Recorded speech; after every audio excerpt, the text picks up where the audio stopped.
Have you been in situations where you're inches from gone? Picture your life flashing by without the cameras and bulbs, thinking crazy things and thoughts about the people you love. As we slowly fade away, just like deciduous forest. Now soon comes the chorus, sad strings is strumming. It don't matter if you poor or you got money like the drummers. Some fake it to make it, I say make it, then you take it. Once you get up in the door, shake it down and then you break it. But then you must remember that we walk not alone. We surrounded by the angels that are down for the call. They say Jah in Jamaica, I say ring the alarm. Cause Jah is his name, so let's give him some applause.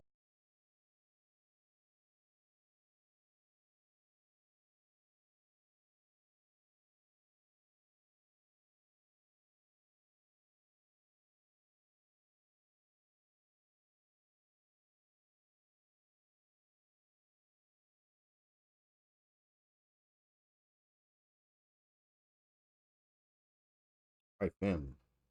Peace, peace, shalom. And actually, Shabbat shalom, because this is being recorded on the Shabbat, the Sabbath day. All right, so for Torah, we're going to get into the fruits that that's fruits and vegetations, family, that Yah wanted us to eat. So we're going to start off on Genesis chapter 1, verse 12. And it says, "And the earth brought forth grass and herb, yielding seed after his kind, and the tree yielding fruit, whose seed was in itself after his kind, and Yah saw that it was good." So Yah created the vegetation, right? But the key thing is that word seed.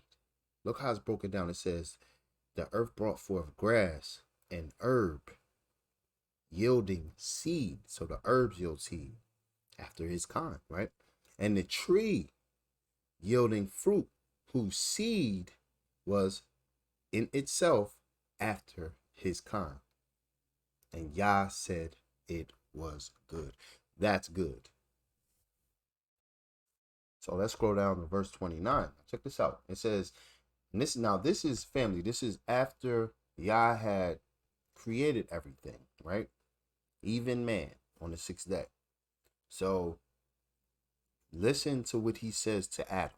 He says, "And Yah says, Behold, I have given you every herb bearing seed, which is upon the face of all the earth, and every tree in which is, and every tree in the which is the fruit of a tree yielding seed. To you it shall be for meat." So check that out, family. Now, some key things being said here.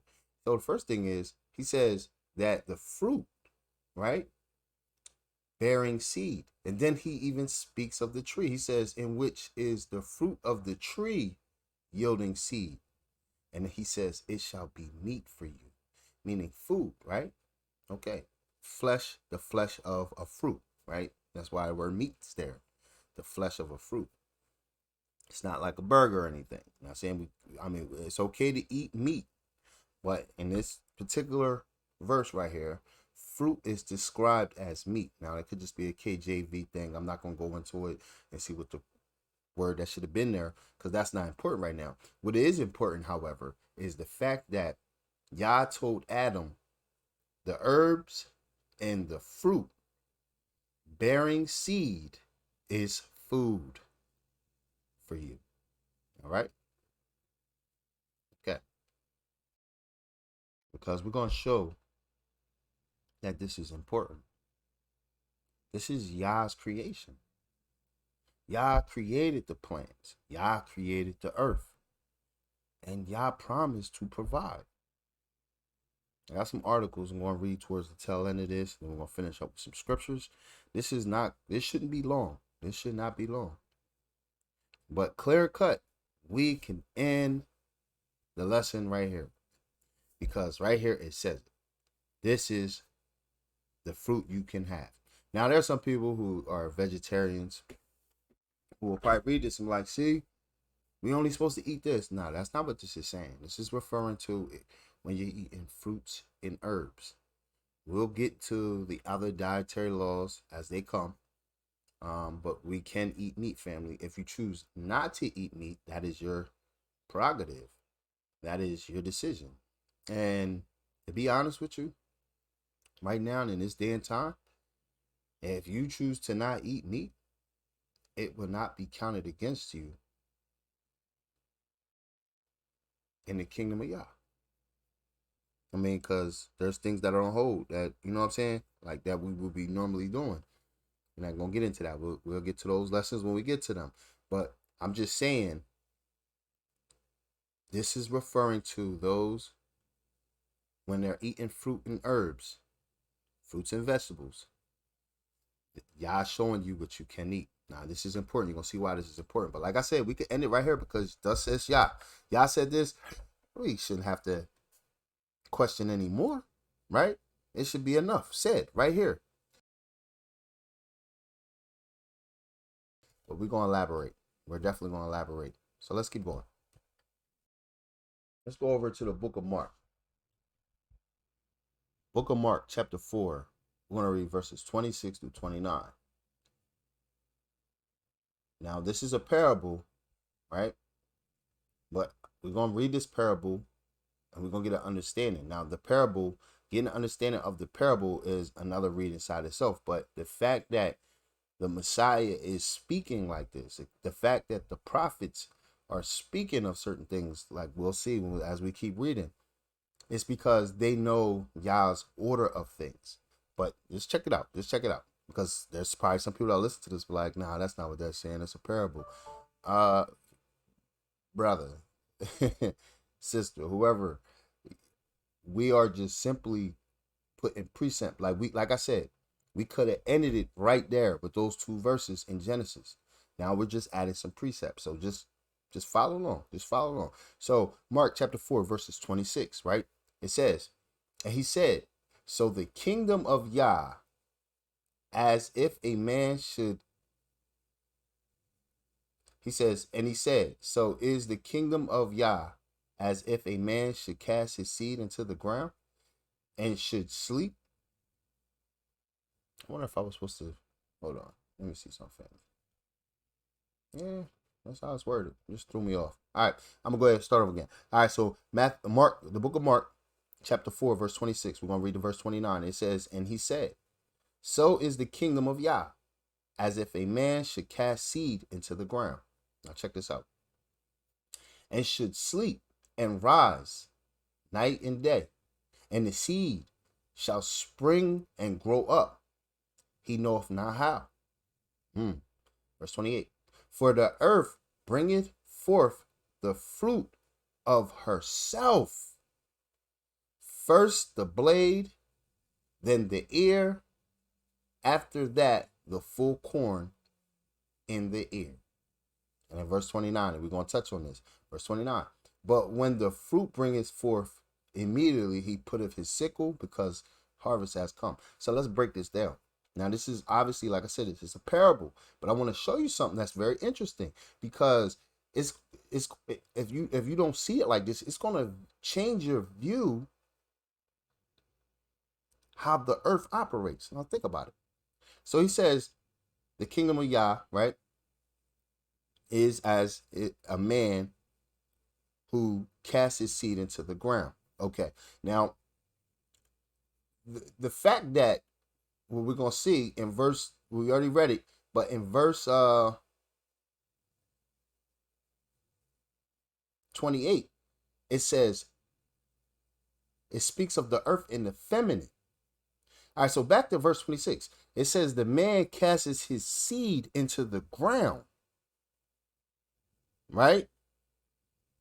Now, I think of it like when a wife and the husband decides to have a baby. The man seed goes into the woman, and then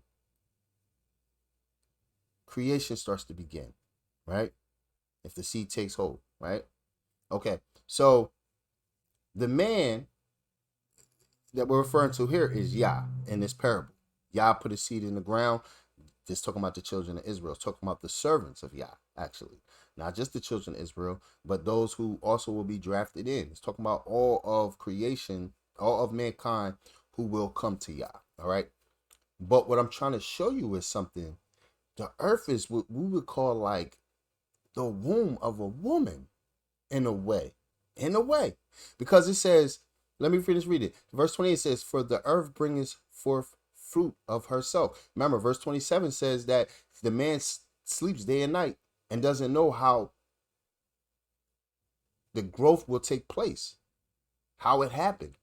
But it says in verse 28, it says, the earth bringeth forth the fruit of herself. But the seed was needed for her to bring forth the fruit of herself. You see what I'm saying? So you put a seed in the ground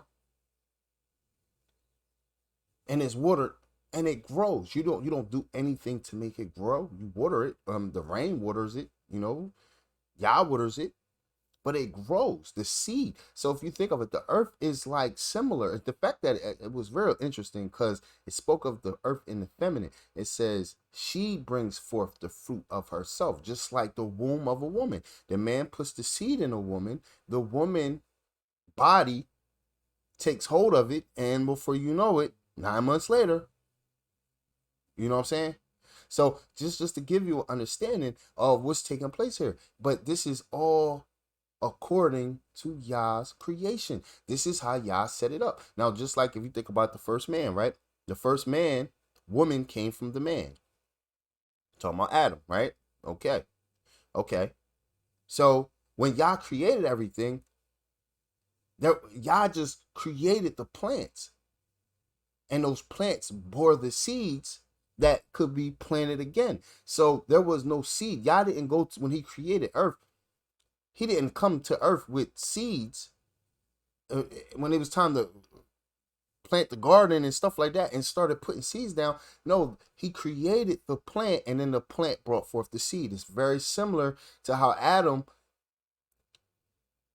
was created and then woman was made from him. But moving forward, all of mankind came from a woman. You see what I'm saying? So it's very powerful inside itself. But just showing you something. Let's keep going. Let's go over to Isaiah chapter 55. We're going to read Isaiah 55, verse 10. Isaiah 55:10. Check it out. It says, for as the rain comes down and the snow from heaven, and returneth not thither, but waters the earth, and make it bring forth and bud, that it may give seed to the sower and bread to the eater. See what I was just saying? So this is all Yah's plan. So that plant that grows is going to have fruits, and those fruits are going to have seeds, and those seeds can be replanted, and you can have more fruit, more food, right? It's common sense, right? Obviously, but it's the reason why we have to go into this.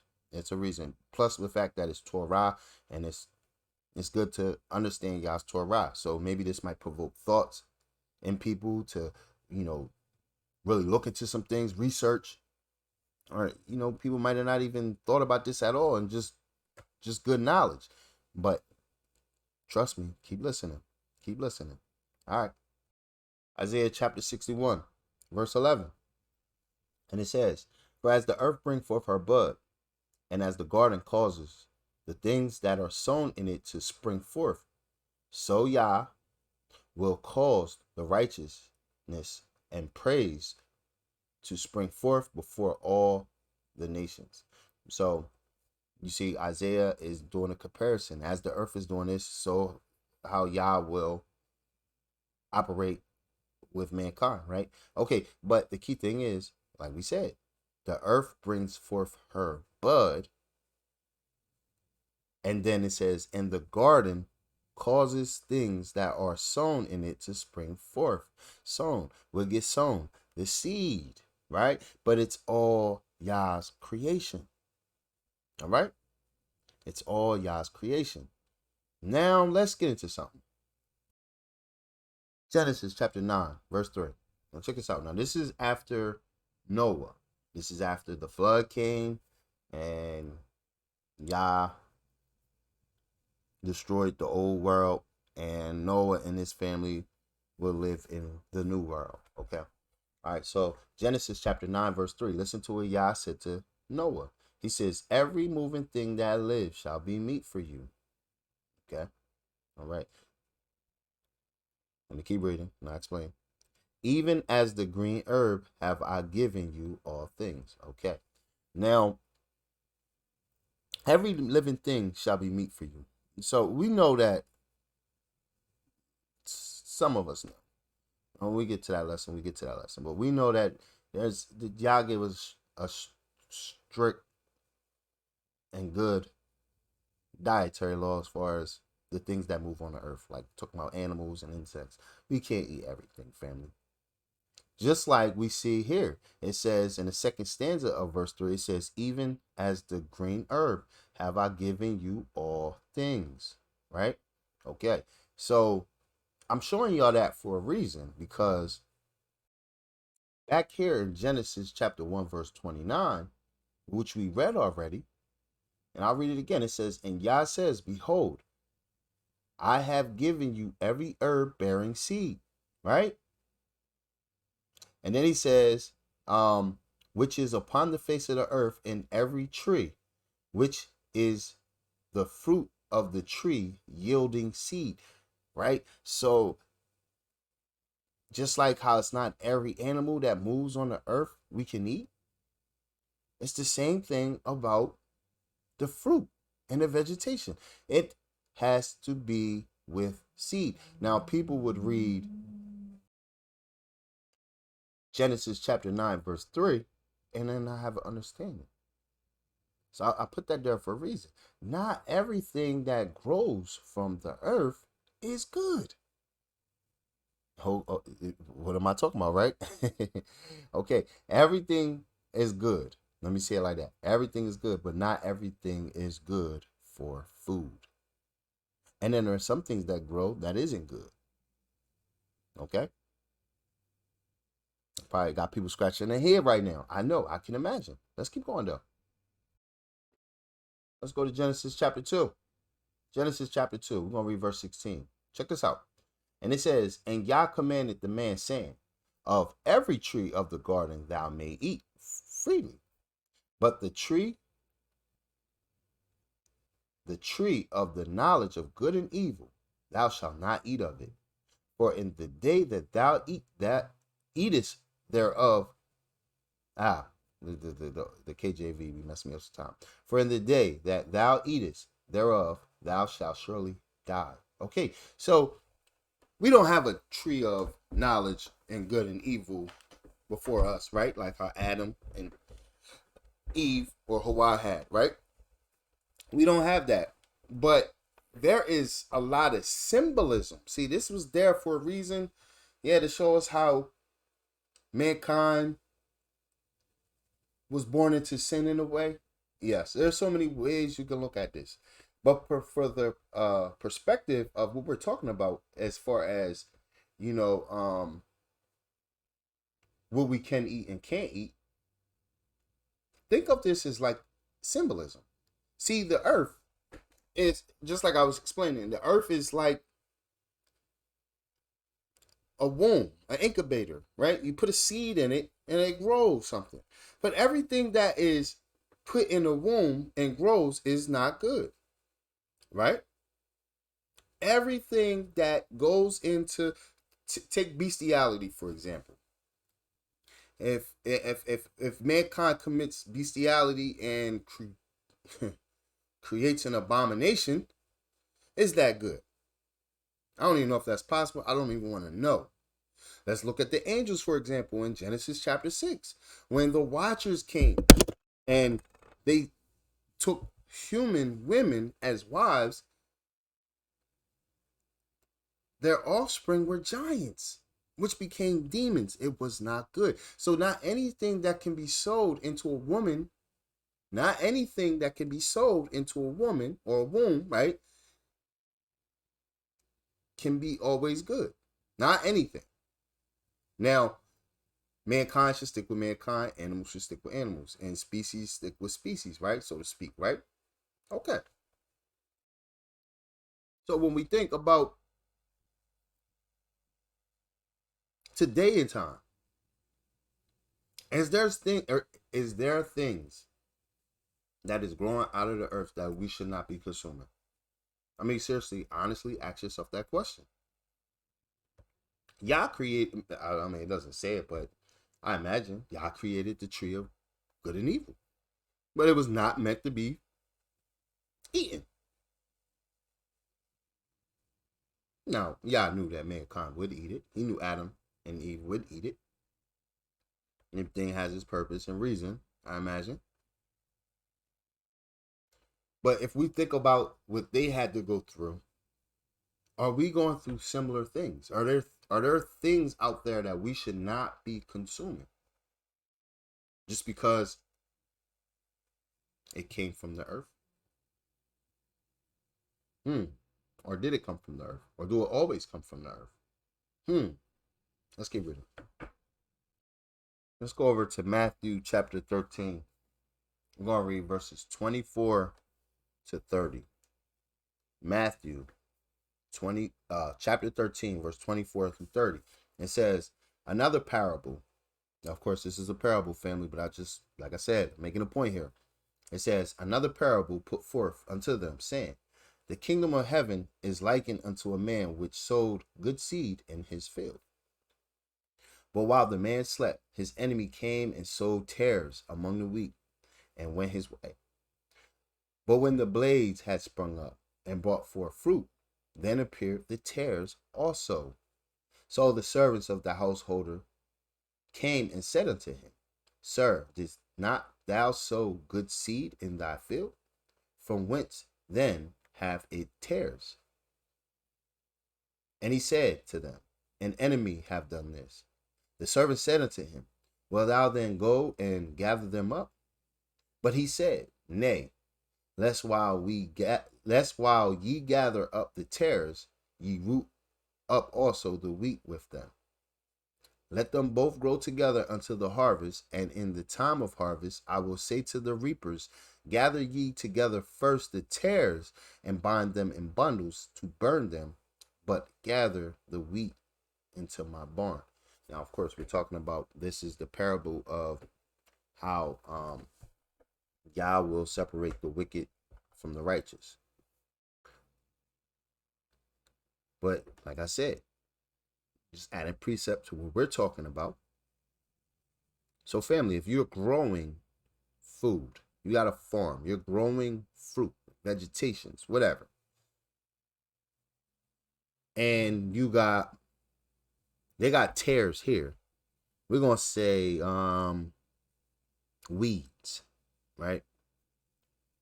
So you got a nice juicy apple grown and it's surrounded by weeds.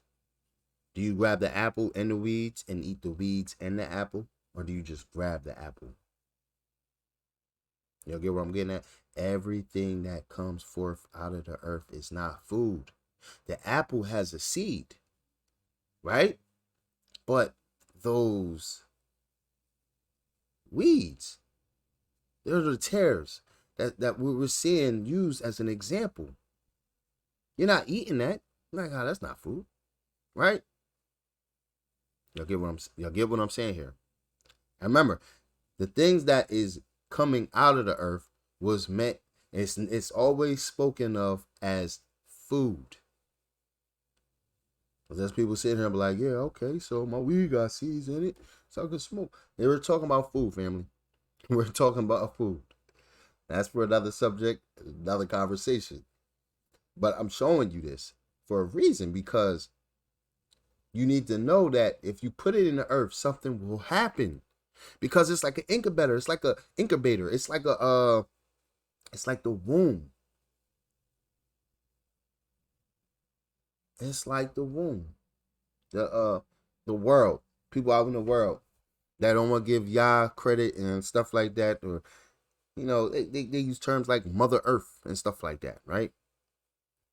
Earth is always referred to in the feminine. Very interesting. Let's keep going. So I have articles. I'm gonna read, and then I got a couple more verses, and we're done. Like I said, family, this is not a long lesson. This is just we're just taking it one Torah at a time. Sometimes you get two Torahs, if they're synchronized together in a way. Um, so yeah, let me get this audio going. All right, so now we about to switch gears a little bit because we see what the Bible is saying, what we can and can't eat. We see that seed is being mentioned. We see the breakdown I've given, using the scripture, referring to the seed. So we're going to switch gears into today's times.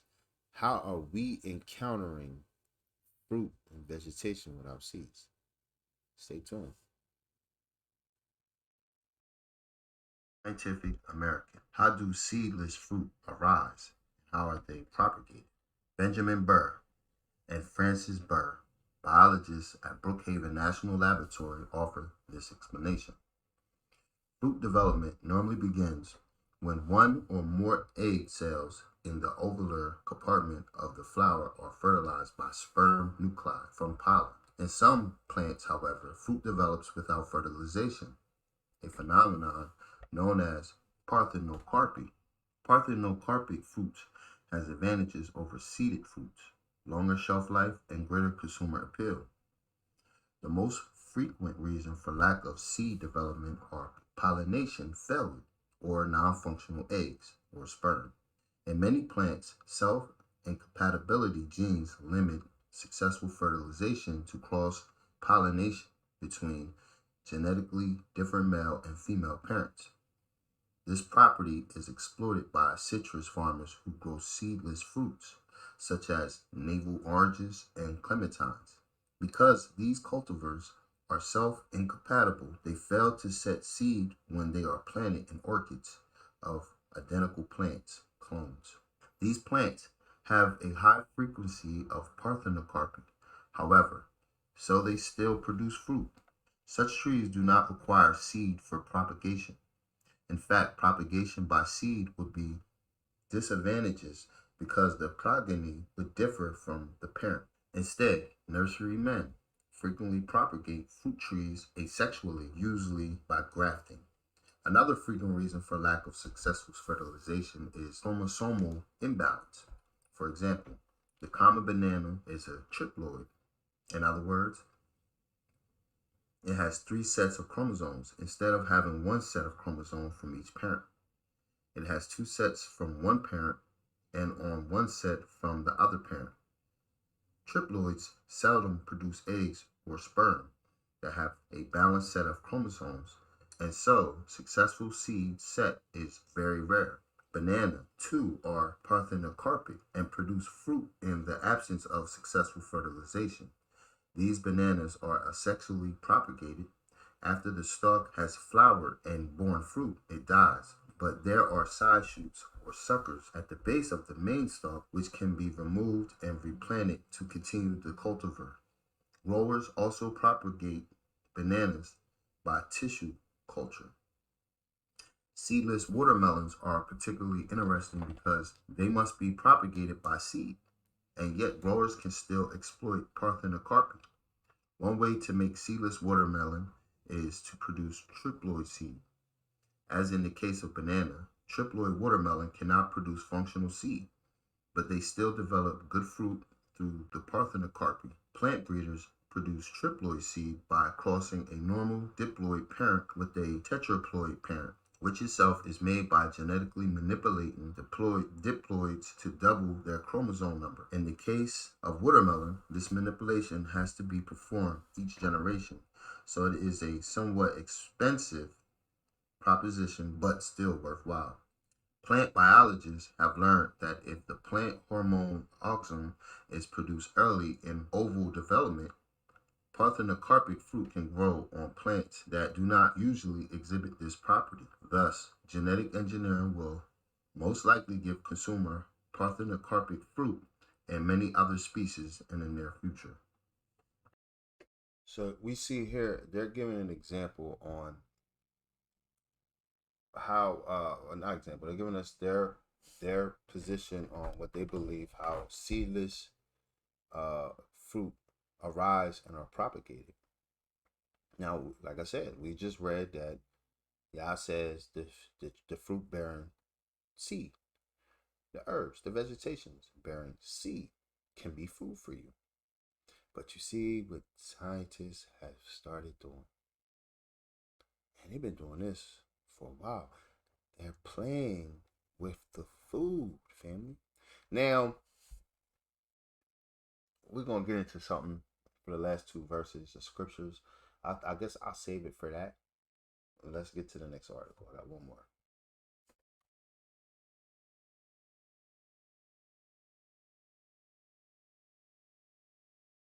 On a hot summer day, there's nothing better than a nice tall glass of ice cold lemonade. Well, unless of course you pair that lemonade with a big wedge of juicy watermelon. The only drawback to enjoying the watermelon is the need to spit out the seeds constantly. That minor annoyance can be avoided, however, if you purchase a special seedless variety of watermelon. If you take a gander around your local grocery store, you also find other seedless varieties of fruit, such as grapes. If you think about it, are seedless fruits really fruit? As any botanist will tell you, the scientific definition of a fruit is a flowering plant, mature organs that contain seeds. If that organ does not contain seeds, can it really be considered a fruit? Technically, a seedless fruit probably shouldn't be considered a fruit. However, since seedless fruits resemble their seeded counterparts in other ways, everyone uses the term fruit for the convenience. So how do you get these seedless fruits? Can you plant a seedless fruit? The answer is no. You can't plant a seedless fruit because the plant that produced them don't occur in nature because they are sterile. That means that they can't reproduce. So how do you get seedless fruits? They have to be made. Over the years, scientists have developed many different seedless varieties of fruits to make them more convenient to eat. Since they can't be planted, they have to be specially cultivated through different scientific process. For example, to make a seedless grape, new plants are made from existing plants. Adult grape plants' stems are sliced diagonally and cut into sections. The cut ends are then dipped into a rooting hormone and planted. The new plant that begins to grow are basically genetic clones of the original parent plant, except that they produce seedless fruit. Creating seedless grapes in this way dates back to the days of ancient Rome. That means that some seedless grape varieties might come from plants that are essentially over 2,000 years old, since they are clones.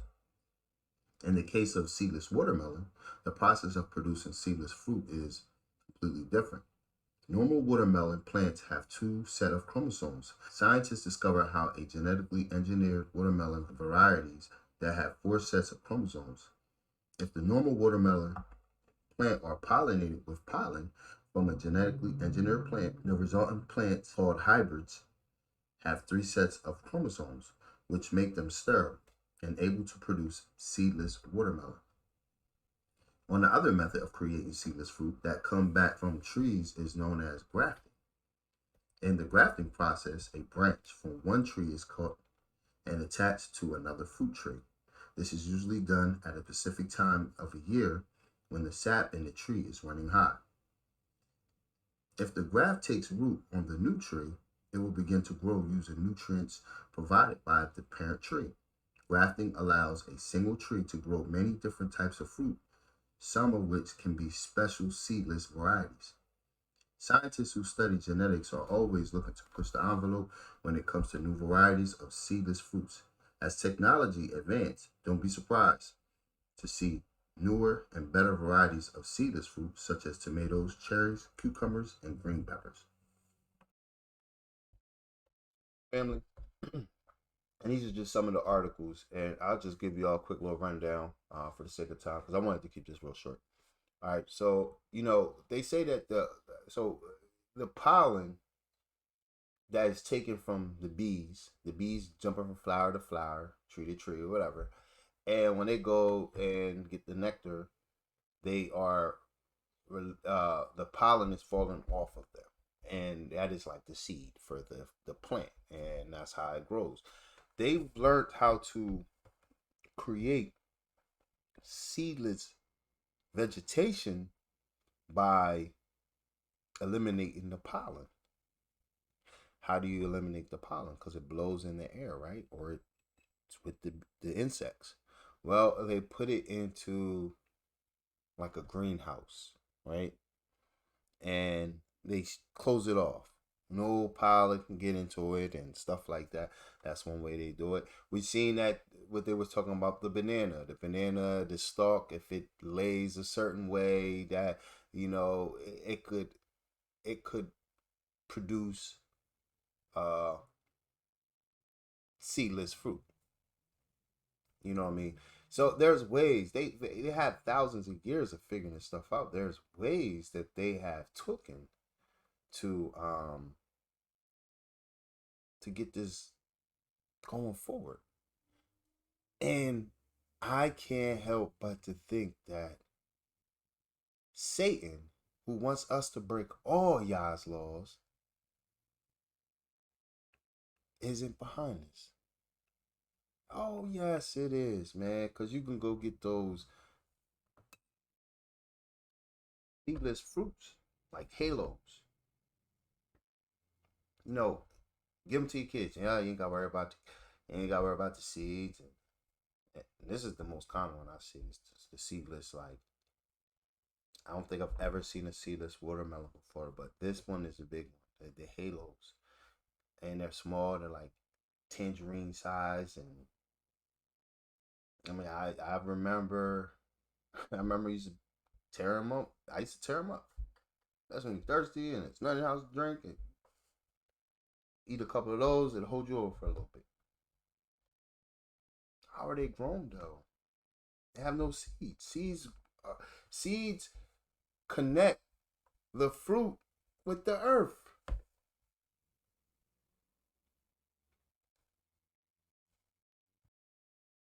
So look, ironically, before I leave this, look what the next verse is. The mustard seed parable. Faith of a mustard seed. Come on, man. Come on, man. And I got articles. I'll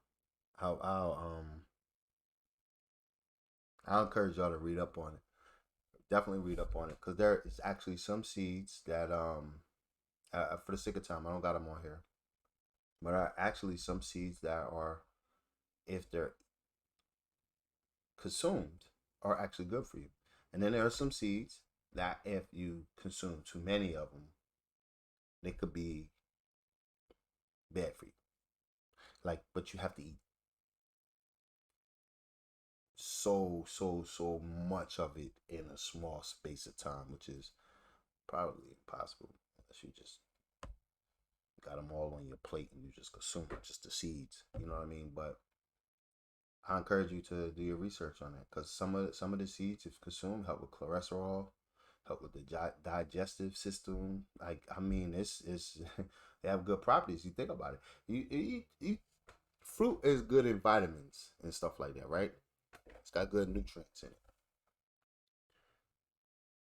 The seed is going to have those same properties in most cases.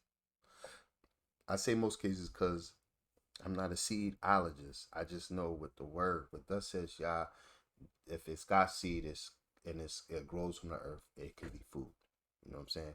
But in doing my research, I've been seeing like, I've been learning things like. So I encourage y'all to. That's your homework. Y'all go do that. That's something y'all look into, because, especially if you somebody who's just trying to stay healthy, or trying to raise healthy children, or a healthy family, or just be in a position to give good advice to somebody. I mean, you know what I'm saying? Like, it's right there. Go ahead, check it out. All right, so let's continue on. We're getting right back to the scripture so we can finish this up. I'm going to show you something. Leviticus chapter 19, verse 19. Check it out. And it says, and you shall keep my statutes. Right? All right. And thou shalt not And thou shalt not let thy cattle gender with a diverse kind. So that's basically saying shouldn't. We're gonna get into that, but that's basically saying if you got a goat over here and you got a cow over here, don't let them mix, right? Okay. Thou shalt not sow thy field with mingled seed. I'm gonna stop right there. Remember, anything you put in the earth, something might happen. Just like when the angels, came down and took human wives and put their seed into human beings, you got giants, which are demons today. See that? Let's keep on. Deuteronomy 22, verse 9. It says, thou shalt not sow thy vineyard with diverse seeds, or diverse seeds. Different seeds. You should not sow your vineyard with different seeds. Remember that one article where they come out? They could have different fruit growing from the same tree and they'll be seedless. Why do you think they're seedless? Because it's unnatural. So right here, we seeing it's a command. You have to be, if you're going to be a farmer, see, anything you do in life, you better do your homework in the Bible. Make sure it ain't Torah saying thus says or thus shall not. So if you're going to be a farmer and you just want to grow, you being told right here, there's Torah on how you grow. So it says, thou shalt not sow thy vineyard with diverse seeds, lest the fruit of thy seed which thou hast sown and thy fruit of thy vineyard be what? Defiled.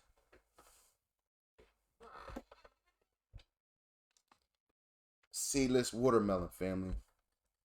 Defiled. Seedless oranges. Defiled. Should I keep going? Because we seen what Yah says what was food. I could end it here. In fact, I am going to end it here. I'm going to keep this nice and short. Just over a half hour. This is the Torah on fruits and vegetations, bearing seed. So I'm going to leave y'all in peace as I came to y'all in peace. Shalom. God bless. All right, family. That is the end of today's lesson. You should have came to the understanding that if you eat in vegetation, fruit, anything that grows from the earth, that it should bear seed. It should have seed. You should also have the understanding that scientists and farmers have been playing with the fields and have been creating, let's call it monster fruit. Yeah, they've been creating monster fruit. And we buy it. The notion that we don't want to give our kids seeds and stuff like that. It's all about Yah's laws. So I pray this was a blessing for y'all. Truly reading it, researching it, getting an understanding of it was definitely a blessing for me. Shalom. God bless.